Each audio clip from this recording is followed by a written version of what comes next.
Good morning, dear children. Hope you all are safe at your places. To start with today's chemistry class, we'll be starting with salts part 2. As we have already done salts part 1 yesterday, in which we have talked about the first salt, that is sodium chloride, NaCl, your common salt. So today we'll be discussing about two more salts.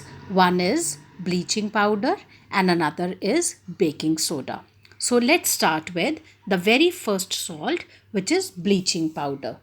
Bleaching powder, children, this is the common name, and calcium oxychloride, it's a chemical name. And the chemical formula for this is CaOCl2. This is also known as chloride of lime. It is a solid and yellowish white in color, and it has got very strong characteristic smell by which it can be identified, and that smell is of chlorine. Now, how is it manufactured? How it is made? When calcium hydroxide, that is slaked lime, CaOH2, reacts with chlorine, it gives rise to bleaching powder along with water. Water solution of bleaching powder is basic in nature. The term bleach means removal of color. Bleaching powder is often used as bleaching agent. It works because of its oxidation. Very, very important. You have to always learn this, that bleaching action is because of the oxidation. And it the responsible factor and the responsible constituent for the bleaching effect is chlorine, which is present in bleaching powder.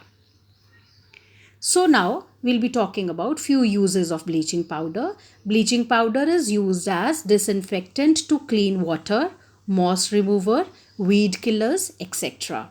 Bleaching powder is used for bleaching of cotton in textile industry and bleaching of wood pulp in paper industry. This is important, children.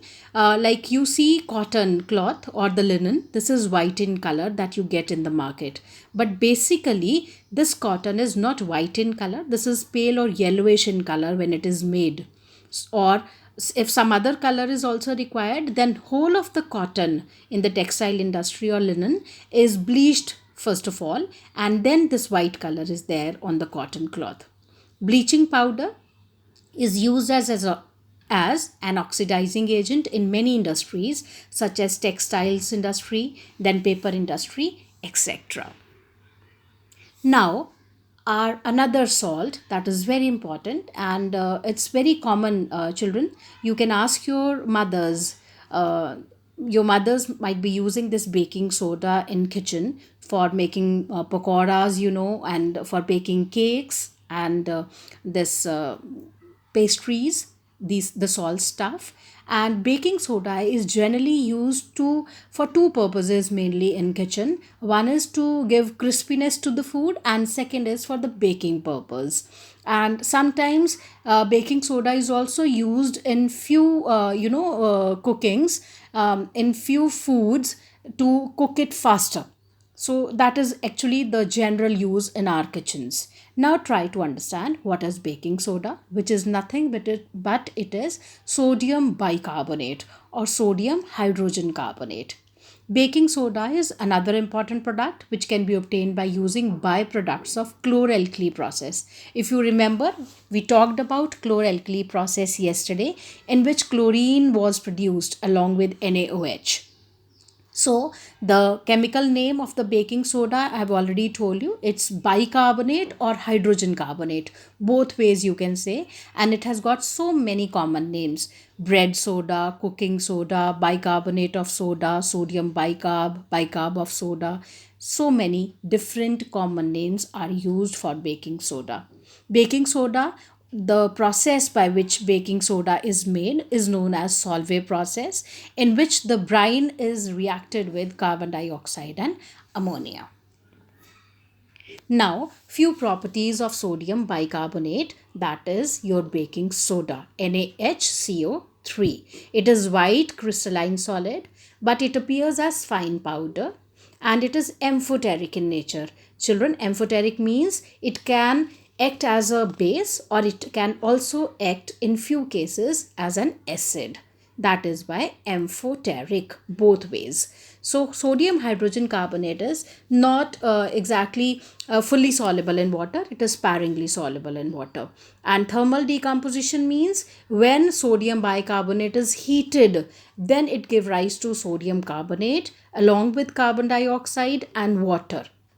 See, this is something very important. Here, when the carbon dioxide is liberated during the baking process, suppose we have put baking soda in our baking process, baking definitely heat will be there. So, the byproducts will be sodium carbonate, carbon dioxide, and water. Just because of this carbon dioxide gas, when it gets liberated out of your food or your cake, whatever you are baking, so it gives small holes in it, and that is why the spongy nature of that cake will be there.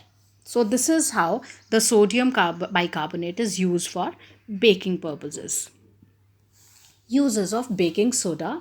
Baking soda, as just now I have told you, it's used in baking processes, and baking soda is also used as an antacid. It is always used in toothpaste, and baking soda is used in cleansing of ornaments made of silver. And since sodium hydrogen carbonate gives carbon dioxide and sodium oxide on strong heating, thus it can be used as a fire extinguisher, because you all know carbon dioxide extinguishes the fire. Now, baking powder. Something very important, children.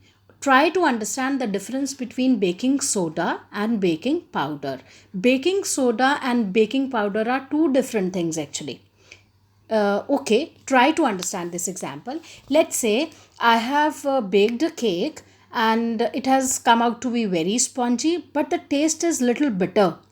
And now the question is, why is it so? So the answer to this question is, if I would have used baking powder instead of baking soda, then the taste would not be bitter.